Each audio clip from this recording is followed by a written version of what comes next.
بسم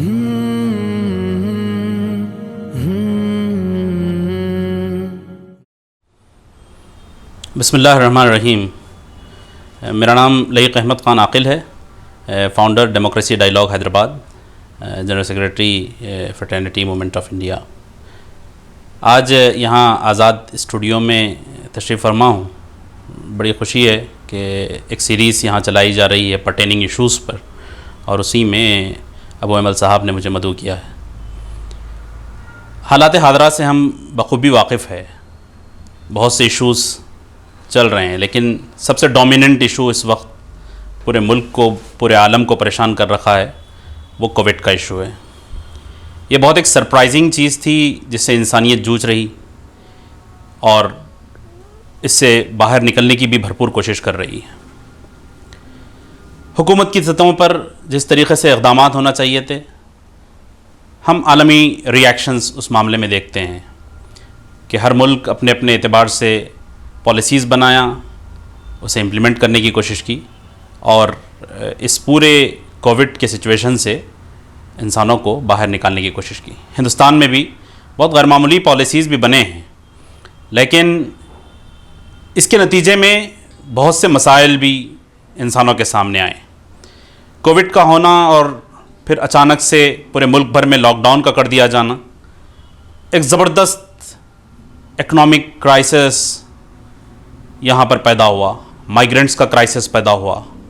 غریب، مارجنل اور انڈر پریویلیج سیکشنز جو سوسائٹی کے تھے، ان کا جو بہت چھوٹی اکنامیز تھی، وہ اکنامیز ختم ہو چکی ہے. یہ بہت لمبا ایشو ہے. یہ بہت لمبے وقت تک ہندوستان کے انسانوں پر اپنے اثرات چھوڑے گا. اب اس پورے مسئلے سے باہر نکلنے میں جو تیاریاں درکار تھیں، اس میں بہت سی حیثیتوں سے حکومتیں فیل ہوئی ہیں. بہت سی حیثیتوں سے حکومتیں ناکام ہوئی ہیں. یہ بات ہم جانتے تھے کہ ہندوستان کا جو ہیلتھ کیئر سسٹم ہے وہ اتنا مضبوط نہیں ہے کہ ایسے کسی کرائسس کو بیئر کر لے. لیکن جو لاک ڈاؤن کا وقت ہمارے ہاتھ تھا، اس کے بعد کا جو مرحلہ ہمارے ہاتھ لگا تھا، یہ ذمہ داری بنتی تھی کہ وہ تمام ممالک اٹلی کی شکل میں ہوں، امریکہ کی شکل میں ہوں، یا پھر بہت سے اور ممالک جو بر وقت تیاریاں کرتے ہوئے ہیلتھ کیئر سسٹم کو اتنا امپرووائز کیے اور وہاں کے رولز اینڈ ریگولیشنز کو اتنا زیادہ لوگوں کے لیے وائبل اور ایفیشینٹ بنائے ہیں کہ وہ آسانی کے ساتھ اس پورے مسئلے کے اندر، گو کہ وہاں بھی نقصانات ہوئے ہیں، لیکن وہ نکل پائے، اور وہ آج پھر اپنی رفتار کار کو پکڑے ہیں اور آگے بڑھ رہے ہیں. لیکن یہاں پہ ابھی بھی بالخصوص حیدرآباد شہر کے اندر جس طریقے سے لاک ڈاؤن کا ختم ہونا اور اس کے بعد پھر اکنامی یعنی ریسٹارٹ ہونا، لوگ پھر اپنے اپنے جابز اور اپنے اپنے بزنسز کی طرف پلٹنا، اور جس طریقے سے ہم دیکھتے ہیں کہ شارپ کروز ایوری ڈے ہم وٹنس کرتے ہیں کہ بڑی تعداد میں لوگوں کی ڈیتھ ہوتی ہے، بڑی تعداد میں لوگ سفر ہوتے ہیں، بڑی تعداد میں لوگ ہاسپٹلائزڈ ہوتے ہیں. اور پھر اس پورے پینڈیمک کے دوران جو بہت ہی انیوژول سچویشن کریٹ کر رکھا تھا، اس دوران میڈیکل سیکٹر کا جیسے رسپانس ہونا چاہیے تھا، ہیلتھ کیئر سسٹم کا جو رسپانس ہونا چاہیے تھا، ڈاکٹرز کا بہت مارولس رسپانس تھا، بہت ہی اپریشیبل رسپانس تھا، بہت ہی ہول ہارٹیڈلی ڈاکٹرز نکل کر آئے، اپنی سروسز کو دیے. لیکن پوری ایک میڈیکل انڈسٹری کا جو رسپانس ہونا چاہیے تھا، اور جس سختی کے ساتھ وہاں پہ پالیسیز کے ذریعے سے وہ تمام جو یعنی لوگوں کو پریشان کیے جانے والے ایلیمنٹس سے اسے روکنا چاہیے تھا، تو وہاں پر بھی ہمیں لگتا ہے کہ حکومت اور یہاں کا انتظامیہ بہت حد تک کامیاب نہیں ہو سکا. ابھی بھی وہ ایشو ہے. اس چیز کو ہم کو روکنا ہوگا کہ اس پورے کرائسس کے دور میں اکنامی بنانے سے زیادہ ہم کو ہیومینیٹیرین ٹچ کے ساتھ جو ہے کام کرنا پڑے گا. یعنی ہاسپٹل سیکٹر میں ہو، انڈسٹریل سیکٹر میں ہو، ہیلتھ کیئر سیکٹر میں ہو، کہیں پر بھی ہم کو ہیومینیٹیرین ٹچ کے ساتھ جو ہے کام کرنا ہوگا. بڑی تعداد میں لوگوں کے امپلائمنٹس ختم ہو گئے ہیں. ایجوکیشن سیکٹر پوری طریقے سے متاثر ہو گیا ہے. یعنی بڑی تعداد ہے جو پرائیویٹ ٹیچرز ہے، انمپلائڈ ہے، کئی اسکولز ہے جو شٹ ڈاؤن ہو رہے ہیں. اتنی محنتوں کے ساتھ جو پورا ہندوستان کے اندر ہیلتھ کیئر اور ایجوکیشن کو بیلنس کرنے کی کوشش کی گئی تھی. آپ پاسٹ میں جا کر تھوڑا ہسٹری کو ریکارڈ کریے تو آپ کو لگتا ہے کہ ہیلتھ کیئر کے اندر ٹیوبرکلوسس ہو، اس قسم کے چھوٹے چھوٹے ڈیزیز ہو، ڈیتھ ریٹ بہت زیادہ تھا. لیکن انڈین میڈیکل سیکٹر امپرووائز کیا ہے، لیکن اچانک سے پھر اس کو پورا فال کی طرف لے کر جایا گیا ہے. ایجوکیشن سسٹم ریوائز ہو رہا تھا، امپرووائز ہو رہا تھا، لیکن اچانک سے وہ بھی پورا پینڈیمک کی نظر ہو گیا ہے. تو یہ موقع پر اس پورے سیکٹر کو ریوائز کرنا ہماری زیادہ اہم پریورٹی ہونا چاہیے. اس کے بالمقابل ہمیں لگتا ہے جس طریقے سے ہندوستان کی موجودہ سرکار، مرکزی حکومت، اپنے عالمی قریبی دوست جو اسرائیل ہے، تو انہی کے ریفرنس میں ایک آپ کو بات اشارتاً بتاؤں گا کہ اسرائیل کے ایک ایکڈیمیشین ہیں، وہ یہ کہتے ہیں کہ اس پینڈیمک سے زیادہ خطرناک چیز انفوڈیمک ہے جو پینڈیمکس میں بنتی ہے. اور کیا ہوتا ہے انفوڈیمکس کے نتیجے میں 3 چیزیں جنم لیتی ہے. سب سے پہلی چیز پینڈیمک آف فیئر، دوسری چیز infodemic of fear and hatred, a kind of social distancing norms what we are establishing over here, اور تیسری چیز pandemic of targeting innocents through media and state. یہ 3 بھی چیزیں جو ایک پینڈیمک کے نتیجے میں پنپتی ہے، وہ 3 بھی چیزیں ہم یہاں پہ دیکھتے ہیں کہ فیئر ہائیلی اسکلیٹڈ ہے، ڈسکلیٹ ہونا چاہیے. اسی طریقے سے اسٹیٹ اور میڈیا کی طرف سے وچ ہنٹ کیا جاتا ہے، ڈیسنٹ کو کرپٹ کرنے کی پوری کوشش کی جاتی ہے. تو اس کو بڑے پیمانے پہ ہم کو اٹھ کر اس پورے اسٹیٹ کا یہ جو پورا ایک میکانزم چلایا جا رہا ہے، فیئر اور یعنی ہیٹریڈ کو پروموٹ کیا جا رہا ہے، اس کو ہم کو ڈیسکلیٹ کرنا ہوگا.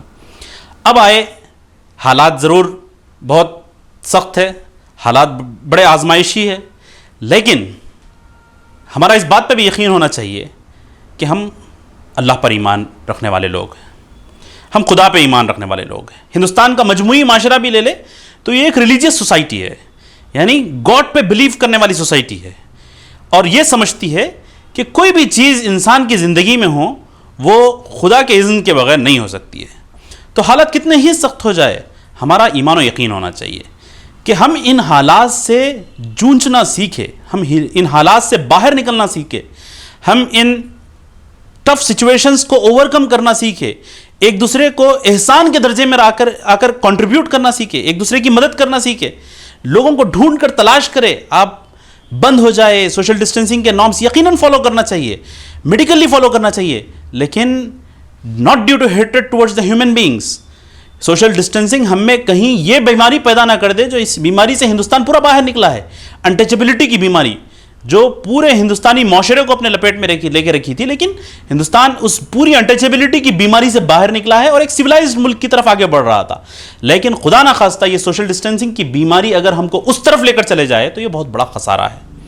تو ہم کو ایسے موقع پر بہت ہیومن ٹچ کے ساتھ ہمارے پڑوسی کے معاملے میں، ہمارے رشتہ داروں کے معاملے میں، ہمارے عزیز و اقارب کے معاملے میں، ہمارے محلے میں بسنے والے لوگوں کے بارے میں، ہمارے مسجد میں جو مصلیاں آتے تھے ان مصلیوں کے بارے میں، ہمارے محلے کے بزرگوں کے بارے میں، ہمارے گھر کے بزرگوں کے بارے میں، ہمارے بچوں کے بارے میں، ہماری خواتین کے بارے میں، سب کے بارے میں ہم کو اور زیادہ سینسٹیو ہونا چاہیے، ہم کو اور زیادہ کیئرفل ہونا چاہیے کہ ہماری طرف سے چھوٹی سی چوک، چھوٹی سی غلطی کہیں ان کو نقصان نہ پہنچا دے. تو اور پھر ایسے کئی مسائل ہیں. آپ کو جیسے میں نے بتایا کہ یہ پینڈیمک کے نتیجے میں ایک سیکشن ہے جو پورا اکنامکلی بینکرپٹ ہو گیا ہے، اکنامکلی روئن ہو گیا ہے، پورا ختم ہو گیا ہے. ایسے سیکشن کتنے دن سروائیو کرے گا؟ 1 مہینہ سروائیو کرے گا، 2 مہینے سروائیو کرے گا، اپنی سیونگز کو استعمال کرے گا، لیکن لمبے عرصے تک سروائیو نہیں کرے گا. اب ہم یہ انتظار کرتے نہ بیٹھے، یقیناً حکومتوں کو یہ کام کرنا چاہیے، لیکن اگر کسی جگہ پہ حکومتیں ناکام ہوتی ہیں تو یہ عوام کی ذمہ داری ہے کہ وہ اپنے اپنے فرنٹس بنائیں، محلوں کی سطح پر بنائیں، گلیوں کی سطح پر بنائیں، چھوٹے چھوٹے علاقوں کی سطح پر بنائیں، اور اپنے مسائل کو خود اپنے طور پہ حل کرنے کی کوشش کریں. شکایتیں کرنے سے ہم اس پورے مسئلے سے باہر نہیں نکل سکتے. اور پھر دوسری چیز، ہم کو اگر کوئی اس بیماری کا شکار ہو جاتا ہے، یہ ایک بیماری ہے، بیماری کوئی خرابی نہیں ہے، بیماری ایک آزمائش ہے. ہمارا یقین یہ ہے کہ بیماری ایک آزمائش ہے جو اللہ کی طرف سے آتی ہے اور اللہ ہی کی طرف سے وہ ختم بھی ہو جاتی ہے، اللہ ہی کی طرف سے وہ چلے جاتی ہے. اور زندگی اور موت بھی جو ہے یہ نہ انسانوں کے ہاتھ میں ہے، نہ کسی اور مخلوق کے ہاتھ میں خدا نے دی رکھی. یہ راز یعنی خدا کے گرفت میں ہے. اللہ جب چاہتا ہے انسان اس دنیا سے رخصت ہو جاتا ہے، اس پہ ہم یقین رکھنا چاہیے کہ اللہ کی مصلحت تھی، اللہ کی مشیت تھی، اللہ نے جو وقت مہلت دیا تھا وہ ختم ہو گیا اور انسان اس دنیا سے رخصت ہو گیا. اس بات پہ اس کا شرح صدر ہونا چاہیے. یہ موقع پر آپ اگر ایموشنلی ڈسٹرب ہوں گے، ایموشنلی پریشان ہوں گے، یا پھر سائیکولوجیکلی تھوڑا سا اگر آپ پریشانی کا شکار ہو جائیں گے، تو اس موقع پر یہ پورے پینڈیمک سے باہر نکلنا بہت مشکل ہو جائے گا. تو میں آپ حضرات سے گزارش کرتا ہوں کہ یقیناً جہاں پہ اسٹیٹ کی ذمہ داریاں ہیں ہم توجہ دلاتے رہیں گے, اسٹیٹ کی رسپانسبلٹیز کو ہم توجہ دلاتے رہیں گے. اور مجھے بڑا افسوس ہوتا ہے کہ ایسے موقع پر جب کہ پورے پینڈیمک کا سچویشن اس ملک کے اندر ہے, پورے پینڈیمک کا سچویشن اس پورے عالم میں ہے, ویسے دور میں آپ یعنی ایسے چیزیں کر رہے ہیں جس کے نتیجے میں سماج کے ایموشنز کو آپ ڈسٹرب کر رہے ہیں. یعنی تلنگانہ ایک اپنی سنہری تاریخ لکھنے جا رہا تھا اور لکھے گا ضرور, لیکن ایسے موقع پر جب کہ ایک اسٹیٹ کا قیام ہوتا ہے, اسٹیٹ کے اندر ایک نئی سرکار بنتی ہے, فرسٹ سی ایم اسٹیٹ کے اندر بنتا ہے, ایک نئے اسٹیٹ کا پورا تصور کھینچا جاتا ہے, ایک سیکولر اور یعنی پیپل فرینڈلی اسٹیٹ کی بنیادوں پر اٹھنے کی کوشش کی جاتی ہے. لیکن ویسے موقع پر آپ ہسٹری آف تلنگانہ کیا لکھنے جا رہے ہیں؟ آپ یعنی اس مقام پہ جہاں پہ مائنورٹیز کے فیتھس انوالو ہے, مائنورٹیز کے ایموشنز انوالوڈ ہے, ان کے اپنے ریلیجیس ایموشنز انوالوڈ ہے پلیسز کے ساتھ, وہ پلیسز کو آپ ڈیمولش کر دیتے ہیں اور اسے غلطی سمجھتے ہیں. یہ غلطی نہیں ہے.